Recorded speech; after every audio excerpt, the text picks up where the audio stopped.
Soy el maestro Ángel Valderas Puga de la Facultad de Ingeniería del posgrado en Didáctica de la Matemática de la Universidad Autónoma de Querétaro, y en esta ocasión voy a platicar sobre la reforma educativa y de cómo esta reforma afecta no solamente a los maestros, sino también a alumnos, a padres de familia y a la sociedad en general.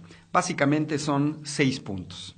El primer punto es que el gobierno mexicano ha utilizado como pretexto los resultados de los estudiantes mexicanos en el examen PISA. Este examen estandarizado a nivel internacional mide competencias de los alumnos en matemáticas, lecturas y ciencia. Y México es uno de los países con peores resultados en este examen. Sin embargo, estos resultados se tienen que tomar con pinzas. Los padres de familia no deben estar preocupados de los resultados de estos exámenes, porque si realmente estuviéramos preocupados por los resultados de estos exámenes, no seríamos el único país preocupado. Pongamos, por ejemplo, el caso de ciencias. El promedio de los países de la OCDE en el examen de ciencias son 501 puntos. Y por debajo del promedio de la OCDE encontramos a verdaderas potencias científicas como Estados Unidos, como Francia, como Italia, como Suecia o como Israel. Si nos vamos al caso de las matemáticas, promedio de la OCDE, 494 puntos. Por debajo del promedio de la OCDE están verdaderas potencias matemáticas como el Reino Unido, también como Estados Unidos, como Hungría, que tiene muy buenos matemáticos. ¿Qué significan los resultados del examen de la OCDE? Es simplemente una fotografía, una instantánea, que no toma en cuenta las condiciones de estudio de los niños mexicanos comparadas, por ejemplo, con las condiciones de estudio de los niños de los Países Bajos, a los que les va bien en matemáticas, o de los niños finlandeses, a los que les va bien en ciencias. Los resultados de los exámenes de los niños dependen del sistema educativo en global. No nada más dependen de los profesores. Depende también de los directores, depende de la infraestructura, depende de los materiales de estudio, depende del currículum, depende del nivel socioeconómico de las familias. Por ejemplo, en México tenemos un gran problema con el hecho de que las autoridades educativas no son los profesores mejor preparados y toman decisiones desde no ser los mejores preparados. Y tenemos pésimas condiciones de infraestructura, tenemos un nivel socioeconómico muy bajo que hace que, por ejemplo, niños acudan a la escuela sin haber desayunado, tenemos niños desnutridos, la infraestructura en las escuelas no funciona y todo esto afecta naturalmente el resultado de los niños, pero no corresponde nada más al profesor.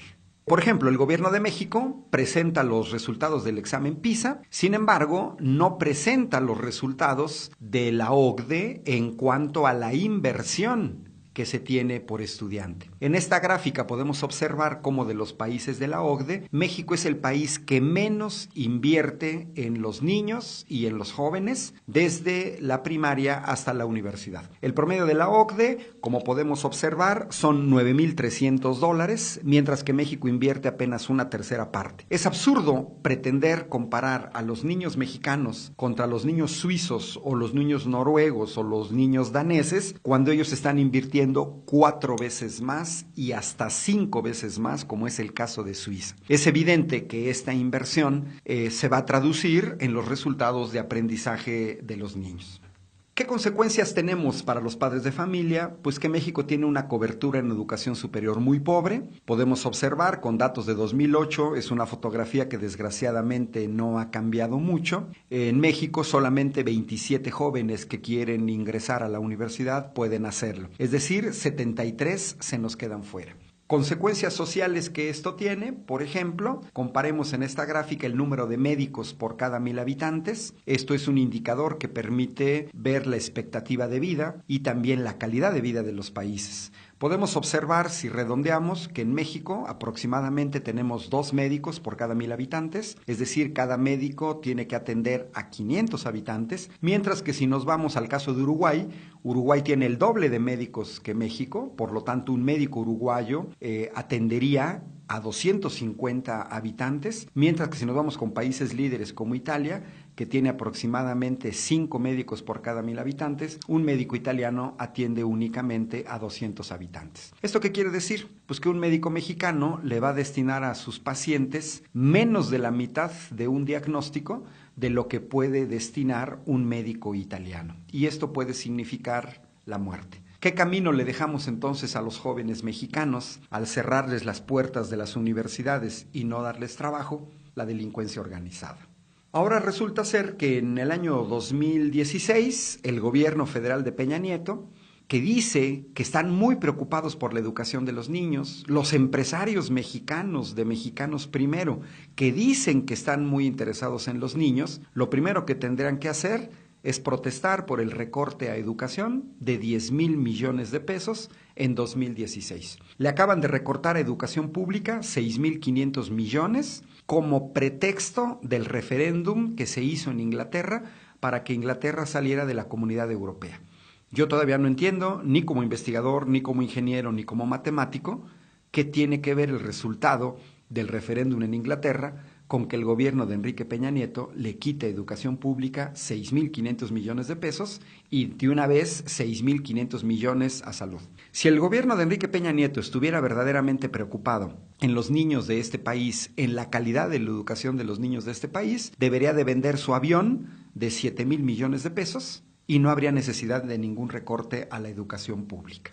¿Cuál es el problema con el examen PISA? Es un problema en el cual se quiere medir a desiguales como iguales.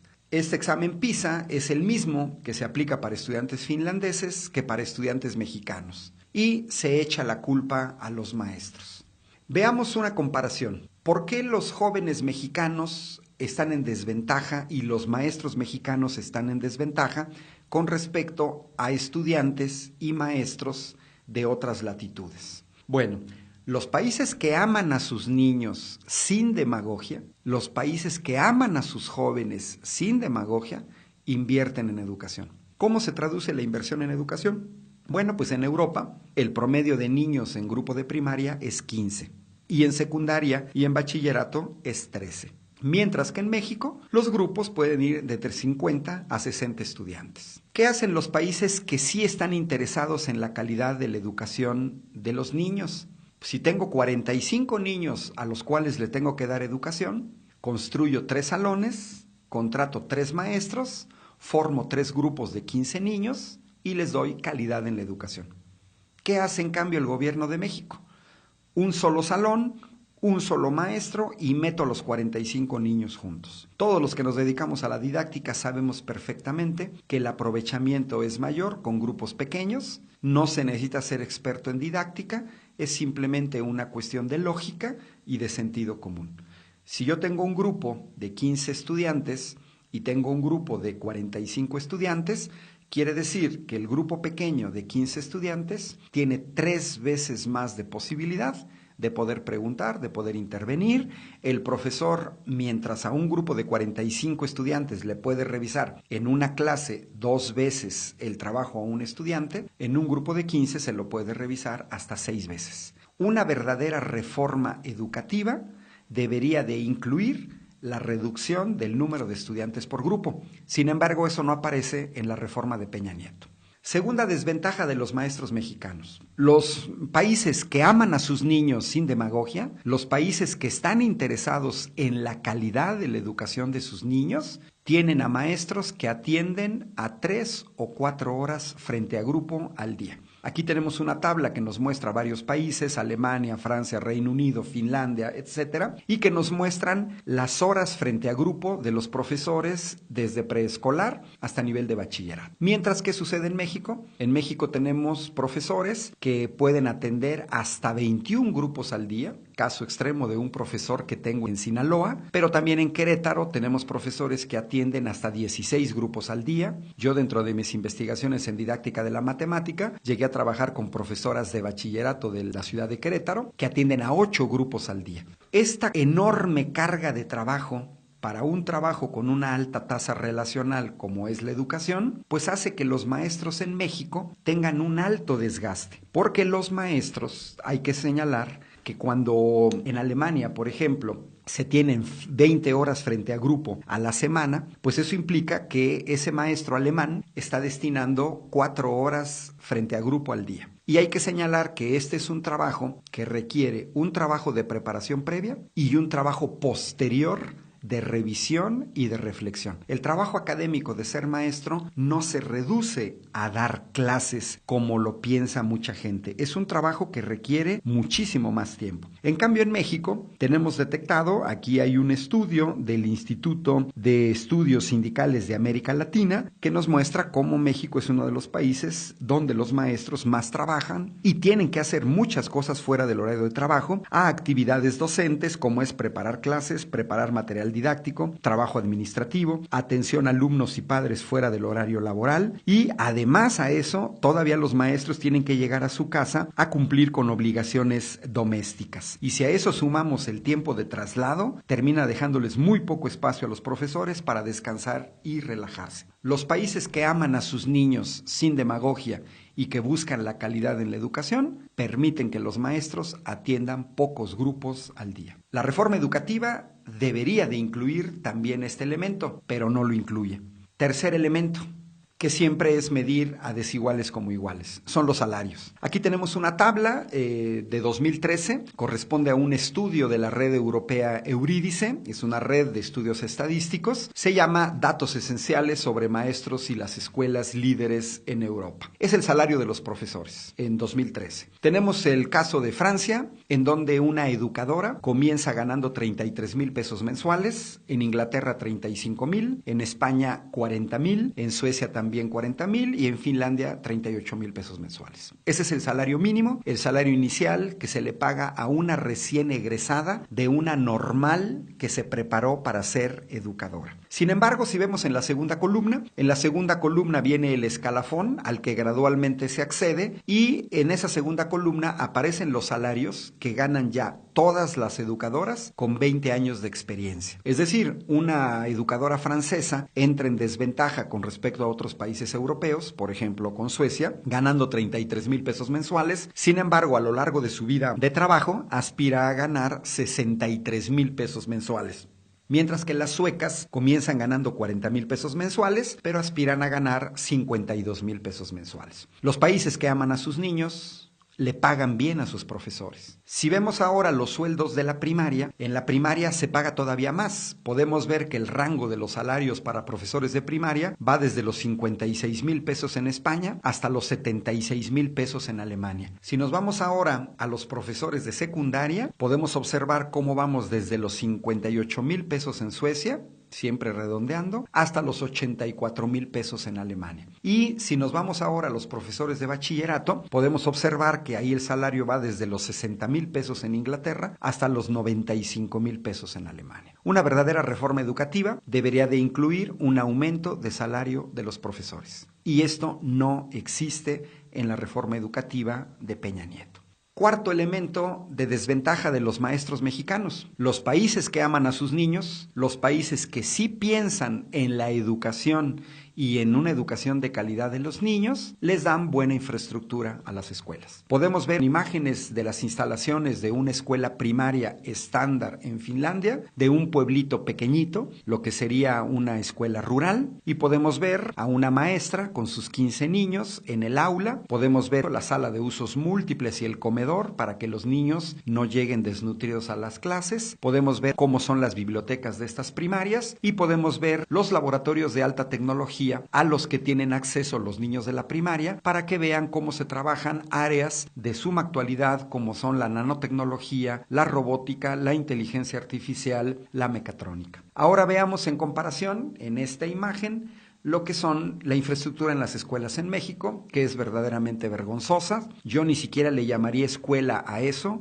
Podemos ver que es un simple tejabán con el profesor improvisando un pizarrón, una pseudoescuela con techos de lámina. Podemos ver escuelas que tienen piso de tierra, una escuela con niñas desnutridas que tienen que atender a la escuela para aprender matemáticas, ciencia, lenguaje, comunicación. Una verdadera reforma educativa debería de plantear la mejora de la infraestructura en las escuelas en México. Sin embargo, estas fotografías que acabamos de ver, desgraciadamente, no son la excepción, sino son la norma. La misma Secretaría de Educación Pública encargó al INEGI un censo sobre 270,000 escuelas en México y podemos observar que tenemos 2,200 escuelas hechas de materiales ligeros y precarios, que es un eufemismo para decir escuelas que no tienen muros, que no tienen techos adecuados. 14,000 escuelas sin pizarrón, 18,000 escuelas sin energía eléctrica, 20,000 escuelas sin baño, 36,000 escuelas sin agua, 80,000 escuelas sin drenaje,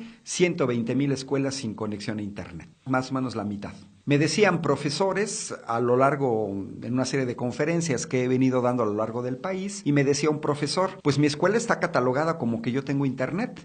El problema es que para yo poder acceder y encender el equipo, tardo casi entre 15 y 20 minutos. Y para poder llegar a la primera liga del navegador que me marca la Secretaría de Educación Pública, me tardo otros 15 o 20 minutos. En una clase de 1 hora, ya se le fue al maestro entre media hora y 40 minutos solo para poder acceder a internet. Y estas no son fantasías. Los que trabajamos en educación superior en dependencias que dependen de la SEP, podemos ver de manera dramática las conexiones chafas a internet que proporciona el gobierno en las escuelas, extremadamente lentas y no eficientes.